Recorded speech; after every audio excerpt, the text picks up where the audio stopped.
He was called a disgrace to the sport. Scouts said he was too fat to skate, too lazy to care, and a salary cap nightmare waiting to happen. But for 2 months in 2010, this 260-pound defensive liability physically broke Hall of Famers, outscored Sidney Crosby, and took over the Stanley Cup Finals. And then, he just vanished. He walked away from $14 million without saying a word. So was Dustin Byfuglien actually a misunderstood genius, or just a genetic freak who got bored? How good was Dustin Byfuglien actually? Before we get to the mystery, you need to understand where this guy came from. Dustin Byfuglien grew up in Roseau, Minnesota, a tiny hockey town on the Canadian border where everyone knew everyone. At 6'5" and 260 pounds by high school, he wasn't just big, he was different. Too big for most positions, too aggressive for coaches who wanted disciplined defensemen. The scouts hated him. A project. Too undisciplined. Will never develop proper positioning. When Chicago finally drafted him 245th overall in 2003, it was a gamble on pure athleticism over hockey IQ. For 6 years, Byfuglien bounced between the AHL and NHL, never finding his role. Forward, defense, nobody knew. By 2010, he was a 19-goal scorer floating between positions, and with salary cap issues coming, Chicago was ready to trade him. But then came the decision that changed everything. With Chicago tied 2-2 in the first round against Nashville, head coach Joel Quenneville was desperate. The Blackhawks stars were being suffocated by Nashville's trap. Their offense was drowning, so Quenneville made the most crucial move of the playoffs. He moved Dustin Byfuglien, who had started the series on defense, permanently to forward, not just any spot. He parked him directly in front of the net. People thought it was a panic move, a 260-pound hybrid defenseman screening goalies, but it wasn't panic, it was genius. By Game 5, Byfuglien became a battering ram. By Game 6, his physical presence completely exhausted Nashville's defense. Nashville couldn't handle him. Chicago took the series in 6 games, but the real test came in the next round against Vancouver. The Canucks were the kings of the West. They had Roberto Luongo, an elite goaltender who had dominated the Blackhawks in the past. They had the strategy to kill Chicago's speed, but they had no strategy for this. While the Stars traded chances, Byfuglien took over the crease like it was his personal office. He didn't just score, he made Luongo look helpless in his own net. In Game 3, Byfuglien exploded for a hat trick, 3 goals that destroyed Vancouver's morale. By Game 5, Byfuglien had 6 goals in the series, more than Jonathan Toews and Patrick Kane combined. When you're 6'5", 260 pounds, and skating like a power forward, you don't need open ice. You create it. Chicago won in 6 games. Big Buff was suddenly the most terrifying player in the playoffs. Then came San Jose, the #1 seed, the best roster in Sharks history, elite defensive forwards, a game plan specifically designed to shut down Chicago's speed. It didn't matter. Byfuglien didn't just beat San Jose, he bullied them into submission. Chicago swept them 4-0. Now came the Stanley Cup Finals, Chicago versus Philadelphia. The Flyers had Chris Pronger, a 6'6" Hall of Fame defenseman known as the meanest, most intimidating player in hockey. If anyone could stop Byfuglien, it was Pronger. Instead, Byfuglien made Pronger look small. In Game 5, with the series tied 2-2 and the season on the line, Byfuglien played the game of his life. 2 goals, 4 hits in the first period alone. He didn't just score on Chris Pronger, he broke him. He took the meanest defender in NHL history and made him look like a child. By the end of the series, Philadelphia's defense was exhausted. Chicago won the Stanley Cup, and Byfuglien finished the playoffs with 11 goals. People forget how absurd this was. Sidney Crosby scored 6 goals in 13 playoff games that year. Alex Ovechkin had 5 goals in 7 games before getting eliminated. Byfuglien, a defenseman who got moved to forward mid-series, had 11 goals in 22 games and a Stanley Cup ring. Nobody at 260 pounds is supposed to do that. Nobody who plays defense is supposed to do that. In modern NHL history, no one has ever done anything close to what Byfuglien did in the 2010 playoffs. He didn't just dominate, he took over the entire postseason. But just weeks after Byfuglien raised the Stanley Cup, after proving every doubter wrong, after physically destroying the best players in the world, Chicago stabbed him in the back. The Blackhawks were over the salary cap. Toews, Kane, and Keith needed to be paid. And Byfuglien, he was not important. The man who just carried them through the playoffs, traded to the Atlanta Thrashers. This is where the story should have ended. A hero, betrayed by the team he bled for, traded to irrelevant. Instead, he became something even more terrifying. In Atlanta, which soon became Winnipeg, Byfuglien was moved back to defense permanently. And this is where things get insane. From 2011 to 2016, Byfuglien was one of the most explosive defensemen in the NHL. He averaged over 50 points per season, including a career-high 56 points in 2013 to 14. He was a 260-pound anomaly who could quarterback a power play like a point guard and then destroyed forwards like they owed him money, like Shaq in his prime, but on skate. His signature weapon became the point shot. Byfuglien had one of the heaviest slap shots in the league, clocking in at 102.4 miles per hour. Goalies described it as trying to catch a cannonball. Defensemen were terrified to block his shot. He broke ankles. He shattered sticks. But Byfuglien was more than than just a shooter. He was the strongest player in the league. At 260 pounds moving at full speed, Byfuglien wasn't a hockey player. He was a freight train with hands. Physics didn't just favor him. Physics made him unstoppable. When he lined you up, you didn't brace for impact. You prayed. He didn't just hit players, he evaporated them. The defining moment of his strength wasn't even a hit. Against Vegas, when a scrum broke out behind the net, Byfuglien reached in and grabbed two players by the collar, one in each hand, and dragged them out of the pile like they were some toddlers. He didn't even look like he was trying. What made Byfuglien truly special was the contradiction. Forward, elite, defense, elite, fighting, unbeatable, scoring, 20 goals a season, hitting, 200 plus per season. He was faster than players 50 pounds lighter. Even Zdeno Chara, the only player comparable in size, didn't play with the reckless offensive creativity that Byfuglien had. Chara had the size, but Byfuglien had the chaos. But just when Byfuglien seemed unstoppable, logging 25 minutes a night and becoming the face of the Jets, he couldn't escape the one criticism that followed him his entire career: his weight. Every single season. But Byfuglien didn't give a damn. Is Buff too heavy? Did he fail his physical again? Can a player pushing 280 pounds really sustain this pace? In Winnipeg, weigh-in day became the biggest story of training camp. Cameras zoomed in on his midsection. Twitter exploded if a photo surfaced where he looked less than shredded. Analysts constantly debated if his conditioning was disrespectful to the game. There were seasons where Byfuglien reportedly failed team fitness testing. The narrative was set. Byfuglien was talented despite his body, not because of it. Every September, the same cycle. Byfuglien would arrive looking like a linebacker, and the experts would panic. Reddit threads analyzed his body fat percentage. Fantasy hockey forums debated fading him because he might be out of shape, but it didn't matter. While analysts obsessed over his body fat percentage, he was obliterating forwards at 25 minutes a night. While Reddit debated if he was out of shape, he was scoring 50 points and throwing 200 hits. The experts kept waiting for him to collapse. He kept proving them wrong. Here's what they never understood. The weight wasn't a weakness, it was a weapon. Every pound was leverage, every pound was force. And while the experts debated his conditioning, Byfuglien was using his flawed body to pulverize the league's best players into dust. Once the puck dropped, he was logging 25 plus minutes per night. He was throwing 200 hits a season. He was scoring 50 points year after year. While the fit players were getting tired in the third period, Byfuglien was just getting started. From 2011 to 2018, he proved it by being the most unique, dominant force on the blue line in hockey. The hockey version of Prime LeBron, doing everything. Yet the toll of playing at 260 pounds eventually became impossible to ignore. By 2018, the same body that made Byfuglien impossible to stop became the thing that stopped him. Byfuglien was 33 years old. He had logged massive minutes for a decade. In 2018 to 19, his production didn't drop. He was still on pace for 60 points, but his availability did. He missed half the season with ankle injuries and concussions. For the first time, the indestructible Buff looked breakable. Then came the most bizarre ending to a career in modern NHL history. September 2019. Training camp was about to start. Everything seemed normal. Then the announcement: Byfuglien was taking a personal leave of absence. No explanation, no timeline, no details. The Jets immediately suspended him. Fans were confused. The media went crazy. Rumors exploded. Was he holding out? Did he have a falling out with management? Was he done with hockey entirely? Nobody knew. And worse, nobody was talking. Complete silence. For weeks, nothing. But then it came out. Byfuglien had secretly undergone major ankle surgery without the team's involvement. The situation turned ugly. Byfuglien filed a grievance through the NHLPA, demanding his salary. The Jets argued he had passed his physicals. It became a legal standoff over $14 million.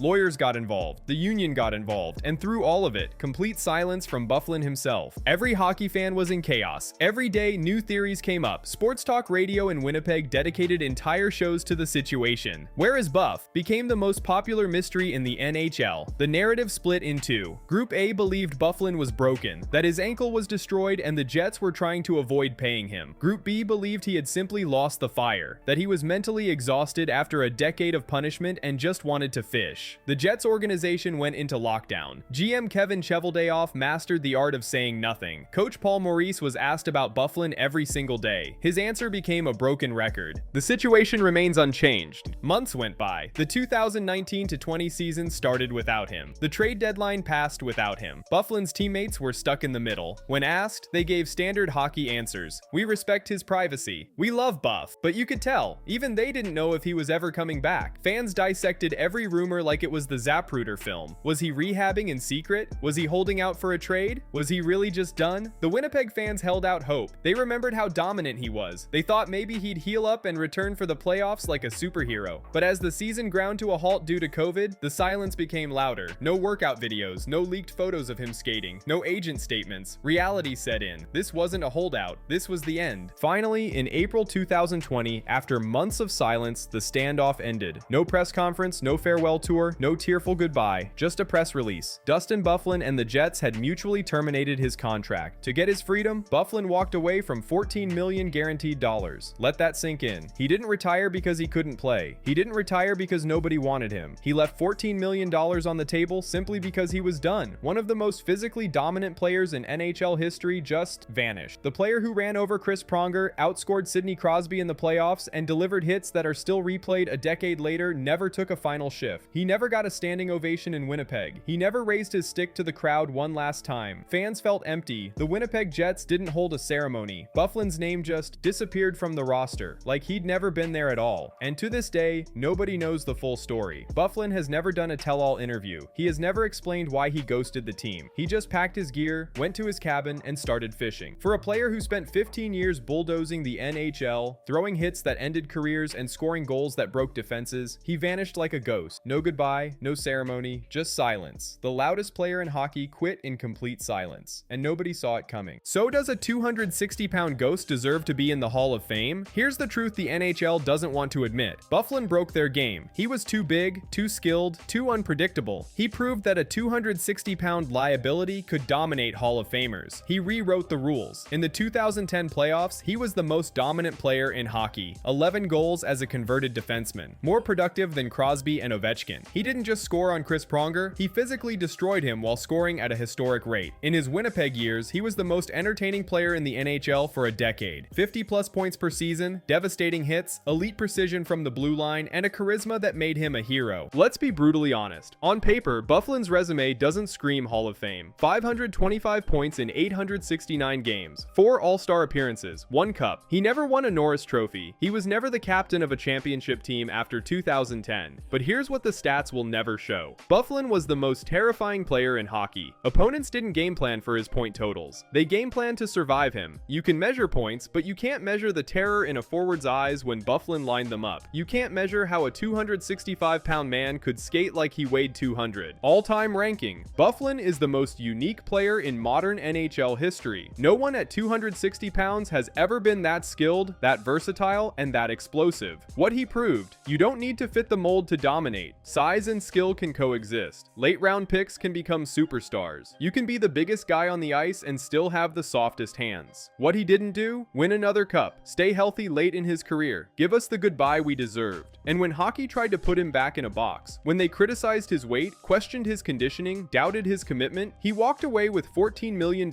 still on the table. Because Byfuglien never played for their approval. He played on his own terms. And for one playoff run, he was the most unstoppable force the NHL had ever seen. The truth is this: Dustin Byfuglien was a force of nature. His 2010 playoff run alone cements him as a legend. His mysterious exit doesn't erase what he accomplished. It just makes his legacy more tragic. Legacy: the 260-pound anomaly who proved everyone wrong, dominated a Stanley Cup run, and then disappeared into the woods before anyone was ready to let him go. The scouts were wrong, the critics were wrong, and if you think his mysterious exit erases what he did, you're wrong too. He was called too fat, too slow, too undisciplined. Actually, he was one of the most unstoppable forces in NHL history, and the hockey world never got to say goodbye.